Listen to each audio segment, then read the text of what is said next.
മക്കയിലെ പാറ തുറക്കണമെങ്കിൽ എത്ര ടെക്നോളജി വേണം? ആ ടെക്നോളജി ഉണ്ടാണെങ്കിലല്ലേ തുറക്കാൻ പറ്റുള്ളൂ. തുറന്നില്ലേ? മിനായിലേക്ക് തുരങ്കങ്ങളുണ്ട്. ജബൽ അബി ഖുബൈസിന്റെ ഉള്ളിലൂടെ തുരങ്കം, ജബൽ ഉമർ, എന്താ വലിയ വലിയ പ്രൊജക്ടുകളല്ലേ. മലകൾ തുരക്കുകയാണ്, തുരങ്കങ്ങളുണ്ട്. നമ്മുടെ മുമ്പിൽ കണ്ടു കഴിഞ്ഞ സംഭവം ഇതൊക്കെ അന്ന് അവർ എഴുതി വെച്ചു. തിരിയാത്തതല്ലേ എന്നാടെ കടന്നോട്ട് മിണ്ടണ്ട എന്നല്ല അവർ തീരുമാനിച്ചു. നമുക്കറിഞ്ഞില്ല, വേണ്ട. ഫിർഔന്റെ ശരീരം അല്ലാഹു സൂക്ഷിച്ചു വെക്കുമെന്ന് പറഞ്ഞില്ലേ? ഏതെങ്കിലും ഒരു സ്വഹാബി ചോദിച്ചോ, നബിയെ ഞങ്ങളൊക്കെ ഈജിപ്ത് പോകാറുണ്ട്, ഞങ്ങൾ കണ്ടിട്ടില്ലല്ലോ ഫിർഔന്റെ ബോഡി എവിടെയാണ്? ഒരു സ്വഹാബി ചോദിച്ചോ? ഇല്ല. എന്താ ഖുർആൻ പറഞ്ഞത്? അൽയൗമ നുനജ്ജീക ബിബദനിക ലിതകൂന ലിമൻ ഖൽഫക ആയ. സ്റ്റുഡൻസ് ഉണ്ട് ഇവിടെ, ആൺകുട്ടികളും പെൺകുട്ടികളൊക്കെ വിദ്യാർത്ഥിനികളുണ്ട്. അവർക്ക് മനസ്സിലാക്കാൻ വേണ്ടി മാത്രം ഞാൻ സൂചിപ്പിക്കുകയാണിത്. അൽയൗമ നുനജ്ജീക ബിബദനിക ലിതകൂന ലിമൻ ഖൽഫക ആയ. ഫറോവ, നിന്റെ ശരീരം ഞാൻ ഇന്നിവിടെ സൂക്ഷിച്ചു വെക്കുകയാണ്. എന്തിന്? ലിതകൂന ലിമൻ ഖൽഫക ആയ. നിന്റെ ശേഷം വരാൻ പോകുന്ന ആളുകൾക്ക് നീ ഒരു ദൃഷ്ടാന്തമായി ഇവിടെ നിൽക്കണം.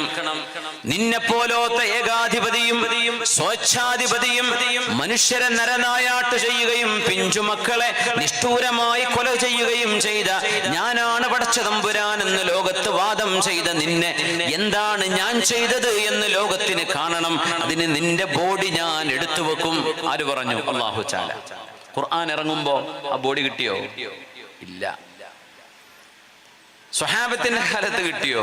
കിട്ടിയില്ല.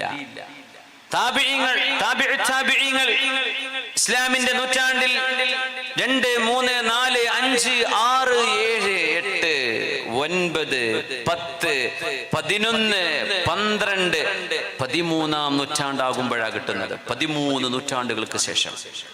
ആ കാലഘട്ടങ്ങളിലെ ഖുർആൻ വിശ്വസിക്കുന്നവരാരും ചോദിച്ചില്ല, ഇങ്ങനൊരു പരാമർശം ഉണ്ടല്ലോ, എന്നിട്ട് മൂപ്പരെവിടെ? ഫറോവ എവിടെ? അല്ലാഹു പറയണു ഫറോവന്റെ ബോഡി കേട്ടു, നമ്മൾക്ക് കിട്ടിയില്ലല്ലോ, അതെവിടെ എന്നൊരു ചോദ്യം അവരാരും ചോദിച്ചില്ല എന്നത് അവരുടെ ഈമാനിന്റെ കരുത്താണ്. അത് നമുക്ക് കണ്ടില്ലെങ്കിലും അല്ലാഹു പറഞ്ഞില്ലേ, അത് അവിടെ ഉണ്ട്. മസീഹു ദജ്ജാലിനെ അല്ലാഹു തആല ഒരു കടലിന്റെ ഗുഹയിൽ, ഒരു ദ്വീപിനുള്ളിൽ അവനെ തടഞ്ഞു നിർത്തിയിരിക്കുന്നു. സ്വഹീഹായ ഹദീസാണ്, ഹദീസുൽ ജസ്സാസ, സ്വഹീഹ് മുസ്ലിമിലെ ഹദീസാണ്. ഇൻസിലു ഇലാ ദൈരിൻ, താഴെ ഒരു ഗുഹയുണ്ട്, അവിടെ പോയി നോക്കിയാൽ അവനെ കാണാൻ കഴിയുമെന്ന് മഹാനായ തമീമുദ്ദാരി റളിയല്ലാഹു അൻഹുവിനോട് മഹാനായ റസൂലുള്ളാഹി സ്വല്ലല്ലാഹു അലൈഹി വസല്ലം തങ്ങൾ ചോദ്യങ്ങൾ ചോദിച്ചപ്പോ മഹാൻ പറഞ്ഞതാ, ഞങ്ങളോട് മസീഹു ദജ്ജാൽ പറഞ്ഞ വാക്കാണത്. മസീഹു ദജ്ജാൽ ദാബത്തുൽ അർള് എന്നൊരു മൃഗം ഞങ്ങളോട് പറഞ്ഞതാണ്. ഞാൻ ആരാണെന്ന് അറിയണമെങ്കിൽ ഇൻസിലു ഇലാ ദൈർ, താഴെയുള്ള ഗുഹയിലേക്ക് പോയാൽ മതി. ഹദീസ് സ്വഹീഹ് മുസ്ലിമിലെ ഹദീസാണ്. അവൻ അവിടെ ഉണ്ട്. നമ്മൾ എവിടെയായിരിക്കും ഇപ്പൊ? അതില് ഏത് GPS ഇട്ടാ കിട്ടും? ഫറോവന്റെ ഒരു ദജ്ജാലിന്റെ സ്ഥലം ഒന്ന് അടിച്ചാ കിട്ടുവോ? കിട്ടൂല. നമുക്കറിയില്ല, അള്ളാഹു ഒളിപ്പിച്ചു വെച്ചതല്ലേ. ആ മുങ്ങിയ മലേഷ്യൻ ഫ്ലൈറ്റ് വരെ ഇതുവരെ കിട്ടിയിട്ടില്ല. അതൊക്കെ ഭൂമിന്റെ ഉള്ളിൽ കിടക്കുന്ന സംഭവമാണ്. നമ്മൾ ചൊവ്വയിലേക്കാണ് നോക്കുന്നത്. ഭൂമിന്റെ ഉള്ളില് 100-300 യാത്രക്കാരെ കൊണ്ട് കൂപ്പ് കുത്തിയ ആ ഫ്ലൈറ്റിന്റെ റക്സ് വരെ ഇതുവരെ കിട്ടിയിട്ടില്ല. എവിടെയാണെന്ന് അല്ലേ അറിയുന്നില്ല.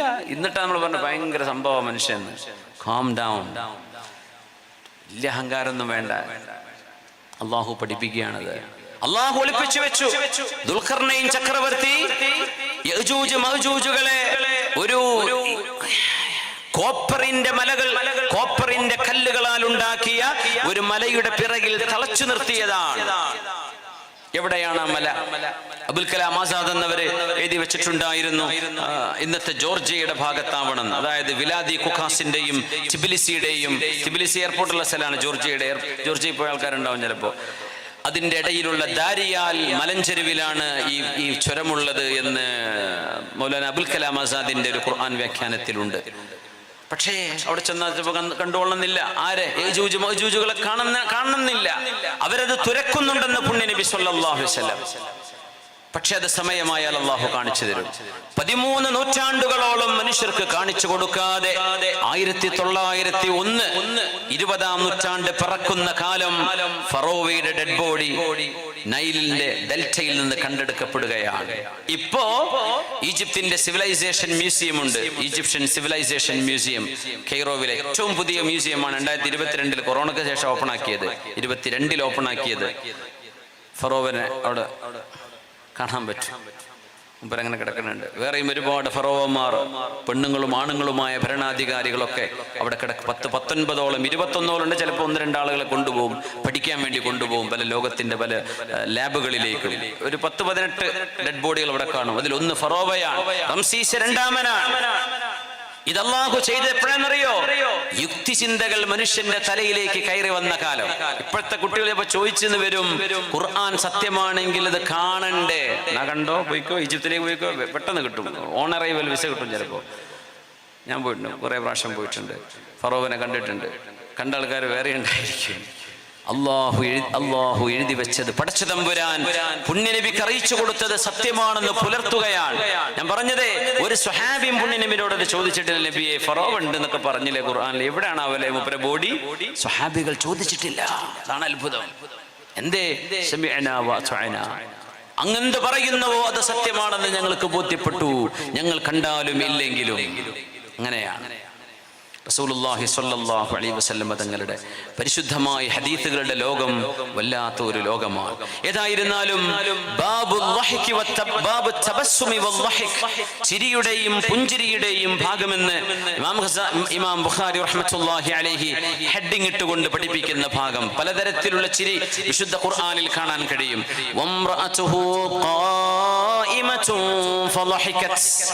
ഇബ്രാഹിം നബി അലൈഹിസ്സലാമിന്റെ ഭാര്യയായ സാറ ബീവി പുഞ്ചിരിച്ചു, ചിരിച്ചു.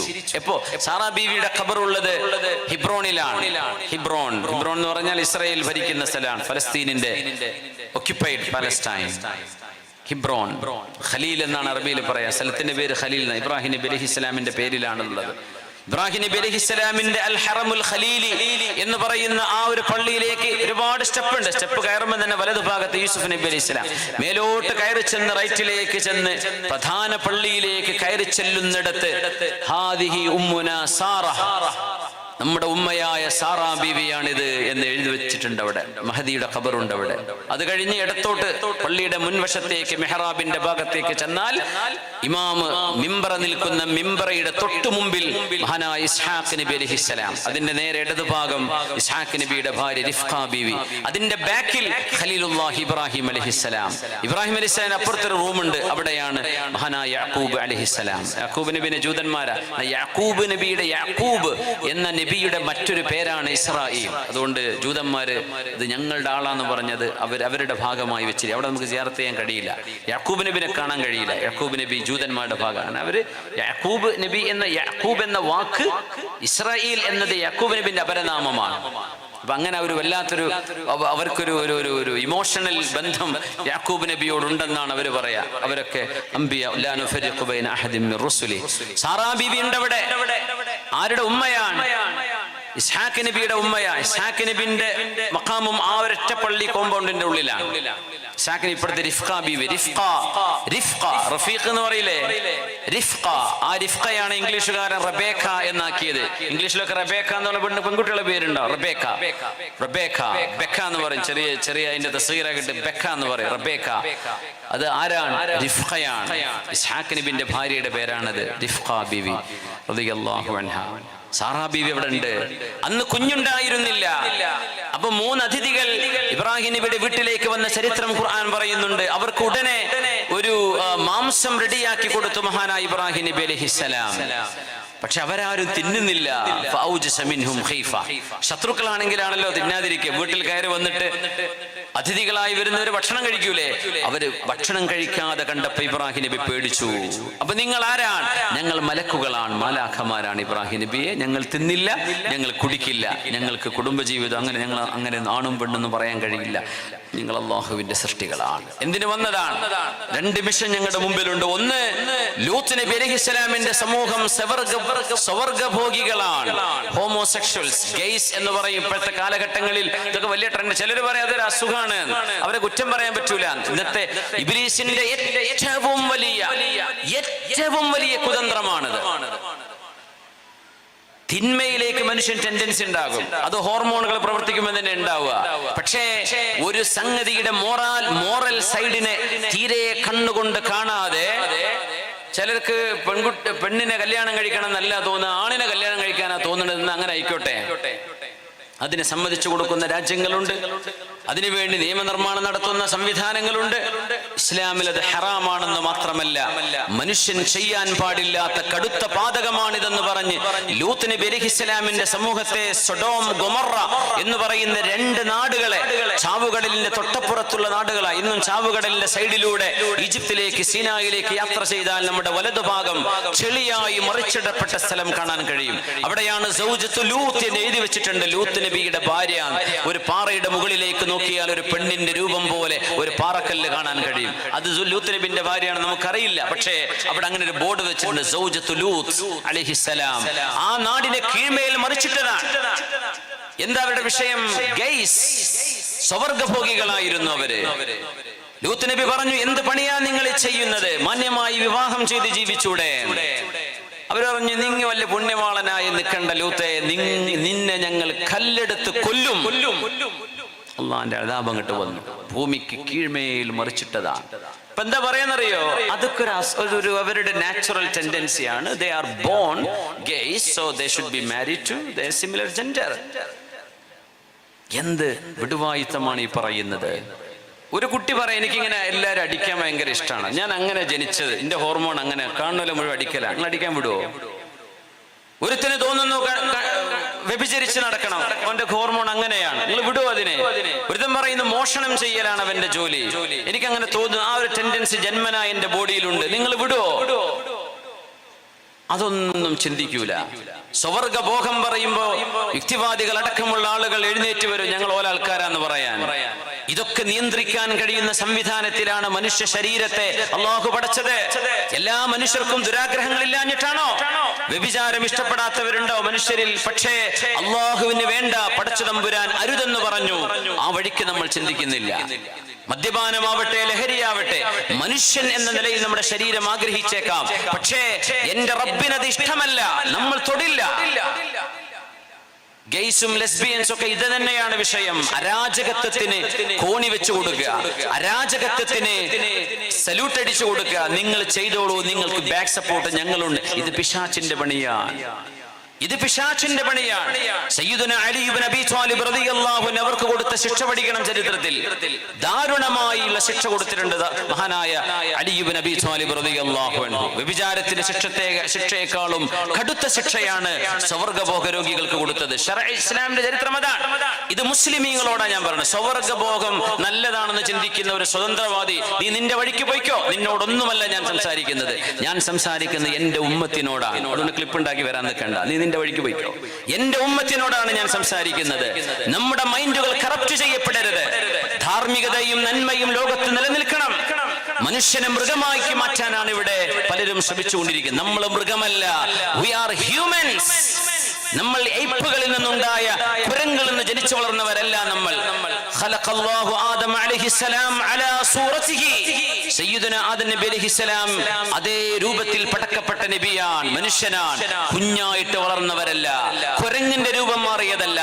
ആദം നബിയുടെ രൂപം ഏതാണോ അതേ രൂപത്തിൽ തന്നെയാണ് അല്ലാഹു ആദം നബിനെ പടച്ചത്. മനുഷ്യന്റെ ഹ്യൂമൻ ബ്രെയിൻ, ഇത് പരിണാമ സിദ്ധാന്തത്തിന് വിശദീകരിക്കാൻ കഴിയില്ല. മനുഷ്യന്റെ ബ്രെയിൻ ഇങ്ങനെ ഡെവലപ്പ് ആയത് ഒരു ചിമ്പാൻസിയിൽ നിന്നാണെന്ന് പറയാൻ കഴിയോ? അതുകൊണ്ട് ഇത്തരത്തിലുള്ള ചവറുകൾ ഈ ഉമ്മത്തിന്റെ മുമ്പിലേക്ക് വലിച്ചെറിയപ്പെടുമ്പോ നമ്മളൊക്കെ ശ്രദ്ധിക്കണം. അരാജകത്വത്തിലേക്ക് കൊണ്ടുപോവുകയാണ്. ഇബ്രാഹിം നബി അലൈഹിസ്സലാമിന്റെ ചരിത്രത്തിലേക്ക് വരാം. മഹാനവറുകളുടെ മുമ്പിൽ മഹാന്മാരായ അള്ളാഹുവിന്റെ ദൂതന്മാർ, ഏഞ്ചൽസ്, അവർ പറഞ്ഞു, ഇബ്രാഹിം നബിയെ, 2 ദൗത്യമാണ് ഞങ്ങളുടെ മുമ്പിൽ. ഒന്ന്, ലൂത്ത് നബിയുടെ നാട്ടുകാരെ കീഴ്മേൽ മറിച്ചിടാൻ പോവുകയാണ്. ഇന്ന ഫീഹാ ലൂത്താ, എന്റെ കസിനാണ് ലൂത്ത് നബി. അവിടെ വിശ്വാസികളുണ്ടല്ലോ, അവരെയൊക്കെ നമ്മൾ രക്ഷപ്പെടുത്തും. പക്ഷേ സ്വർഗ്ഗഭോഗികളായി ജീവിക്കുന്ന അവരെ നമ്മൾ കീഴ്മേൽ മറിച്ചിടുകയാണ്. അല്ലാഹു മറിച്ചിട്ടു. അത്തരം സംഭവങ്ങൾ നടന്നത് ഇന്നത്തെ സദേൺ യൂറോപ്പിന്റെ പല ഭാഗങ്ങളിലുമുണ്ട്. ജർമ്മനിയുടെയോ ഇറ്റലിയുടെയോ ഭാഗങ്ങളിൽ സ്വർഗ്ഗഭോഗം ചെയ്ത വ്യഭിചാരികളായ തെമ്മാടികളായ ആളുകളെ ലാവകൾ വന്ന് ദേഹത്തിലൂടെ ഒഴിച്ചിട്ട് കല്ലുകളായി നഗ്നരായി കിടക്കുന്ന ഇപ്പോഴും മ്യൂസിയം ഉണ്ട് അവിടെ. മുംപി എന്നാണ് ഇതിന് പറയുന്നത്. ആ പ്രദേശത്തിന് ഏത്